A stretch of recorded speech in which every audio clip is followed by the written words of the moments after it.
Am I the asshole for telling my roommate to go back home if she can't handle college after she continuously whined? Let me start by saying this. I have been called a rude person in my past. Oftentimes, I blurt out things I think without thinking about if it would hurt in front of me.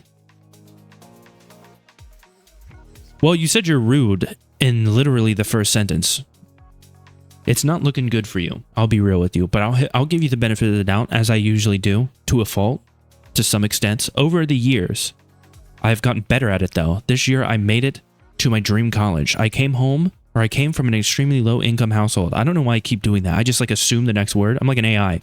So I worked on scholarships, awards, and much more to get into this college. I took student loans out to afford the remaining of my tuition, okay? Now, for my freshman year roommate, I didn't really try to find out if I could choose or anything. I went for someone random. The girl I am rooming with is quite the opposite as me. She comes from a highly rich, well-to-do family. She honestly acts like a brat. I've constantly seen her lock down or hide her expensive jewelry as if she believes I will steal it. Is that why she's doing that? People kind of put lockboxes on their jewelry, especially if she's staying in a dorm. Kind of makes sense for her to kind of lock that down. It's a dorm. I don't know. How easy is it to get into your dorms? But whatever. She doesn't know you. She doesn't know you, man. I'd be locking shit up too. I'd be locking my room. You kidding me? I got a PS5 in there, and that thing's too easy. Can't lock that bad boy up. Nah, I don't really care. When I moved out with friends almost immediately. But with a stranger, I'd probably be a bit more sensitive about certain things. But anyways, she constantly talks about how she misses her home, the amenities, and the people. For the first week or so, I understood because I was homesick as well. But then into third and fourth week, I'd walk into the room to see her crying about how tough it is having to do everything by herself. She complains about the cost of Ubers, having to cook and clean herself. By the second month, I'd walked in to see her whine so many times that I finally told her, don't come to college. If you aren't prepared, then go back home. You don't need to whine about it so much when there's a very simple solution available to you. So you're just not really good at reading rooms. She's going through a lot. Don't get me wrong, man. There's definitely... It's hard for me because I'll say this, right? I'm an asshole myself. There's definitely in my brain, I'd probably, if I heard someone complaining a lot, I'd reach a point where I'd in my brain, in my head, I'd be tired of this person complaining so goddamn much, Especially if I got stuff going on, you know what I mean? But the secret is that you don't say anything about it because they might just genuinely be going through some shit. You don't know what they're going through mentally. They're not the same person as you mentally. A lot of the time I can just be it is what it is, but not everyone can it is what it is through everything. And sometimes that works out for them because sometimes I have built up stress. You never know. I might snap one day. I don't know, man. But anyways, I wonder what Reddit thinks about this. You know what I mean? This is one of those weird ones where you never really know. Are they going to side with the main girl because she's being truthful and direct? Or are they going to side with the other girl because she's just feeling really stressed out about college? She's never been on her own before. And she's not really handling it as well as other people. Like I said, I understand. I moved out as soon as I turned 18. I wouldn't expect everyone to do that. I had two other friends that I knew I could go in I could go in with an apartment for. Really could have worded that better. But I knew that they would get jobs and pay their end of the rent and all that. And I knew that I was going to have a job. And that worked out for me. But not everyone kind of goes through that. Some people start working a job and they realize, oh man, I miss algebra class. That was nice. This is awful. She was visibly upset and left the room. I barely ever see her in our room anymore and she sleeps elsewhere. At first, I didn't care because she didn't make a big deal. Yesterday, I asked a guy in one of my classes out. He was cute and sweet. We usually talked a lot during class and I wanted to pursue the relationship. He rejected the offer politely and said one of the reasons was that, one, he wasn't interested, and two, he heard I was generally rude person. I was a generally rude person to my roommate. Man, that shit goes around everywhere. That went around quick. I texted my roommate to ask why she was talking about me being rude. She said she was just talking to her friends about something that made her upset. However, I know for a fact she isn't friends with the guy in my class. As he mentioned, he heard from someone neither of us knew. I'm honestly peeved and want to know if I was the asshole so I could consider apologizing. Edited from to do. I'll be real with you. Once it starts to kind of spread to people that aren't direct friends with the other girl, you've done enough to people just kind of believe it. Like, once it kind of reaches that point, because people are going to say things about you that might not necessarily be true, but you kind of are a little bit of an asshole here. I mean, like, you've said it yourself, that you're a rude person.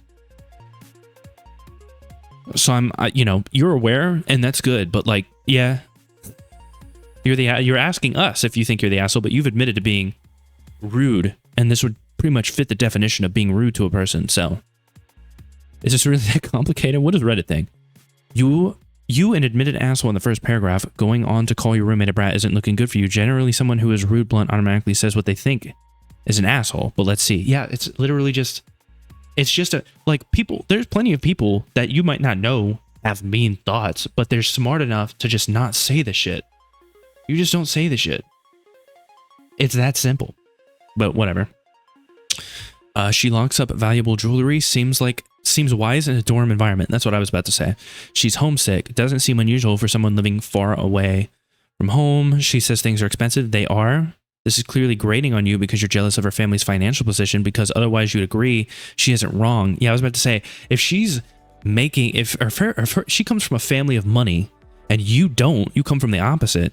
The fact that she's struggling, like, I would be like, yeah, I know exactly what that's like. That's how I've lived my life. Like, I try not to like be that guy who's just like, I've been living like this my whole life, so it's about time you finally experience. Like, if anything, if I see somebody that is now kind of having to live like that, I'm like, damn, it's gotta be rough, because I've been like I've been living poor my entire childhood, and now you're going through it now. It's rough. It's rough. I'm experienced. That was me at 18. I'm experienced. I have 2 roommates. I'm experienced in being broke. But then eventually, you know, you get more stable. You make more money. You no longer have to have multiple roommates. Maybe you just live with your significant other and your pets and kids or whatever. You get there. You get there. But it's rough. It's rough at first. You lack empathy to the point your roommate doesn't feel comfortable in her own room and slept elsewhere. Didn't even give you pause to reflect on why she may not be comfortable and what should be her safe space. You're now mad she spoke to her friends about a situation that upset her. Makes sense. She had to find somewhere else to sleep. She'd need to tell folks what was going on. You got rejected because this guy correctly clocked you as rude, which you agree you are. You're the asshole. Do some self-reflection. Just saw OP mention that roommate is a foreign student. You are a massive asshole. This girl is in a new country alone. Oh my god. No way. A whole nother country too. So there's, oof. They're not just like a weekend drive away from the family. Everyone sucks here. Yeah, she needs to grow up. But isn't that what college is for? So how does that make her an asshole? If you're still whining and complaining after months, then you clearly aren't ready to be out on your own. No, those are called growing pains. Those are called growing pains. She'll get there. It might last a year. It might last a year. She'll get there. She's at least out in college attempting to do it, and that's what matters. That's how you begin the process. It's stressful, but you get there. Soft, you're the asshole. Providing advice to help her soften her rough edges. Show her a little vulnerability. I guess you get down. Well, it's got upvotes now, so I don't know what you were talking about. I imagine that you were in the negative before, and because you were being soft, but, you know, if anyone reads this, I'm logging out, so I'll not be able to respond to any comments. I've understood my error, and I'm going to apologize. So it took a bunch of strangers telling you were the asshole for you to realize? Yeah, apparently. She's not. We want people to learn from their mistakes, whatever the reason. Stop piling on. Yes, exactly. For the love of God. That's the whole thing. Some people just genuinely don't know if they're an asshole or not. Some people are surrounded by psychos that gaslight them into thinking that they're an asshole when they're not. Or they are just an asshole. It'll be okay. You don't even have to take our advice. We're, you know, this is just, there's Redditors here. Who gives a shit? But you get the idea.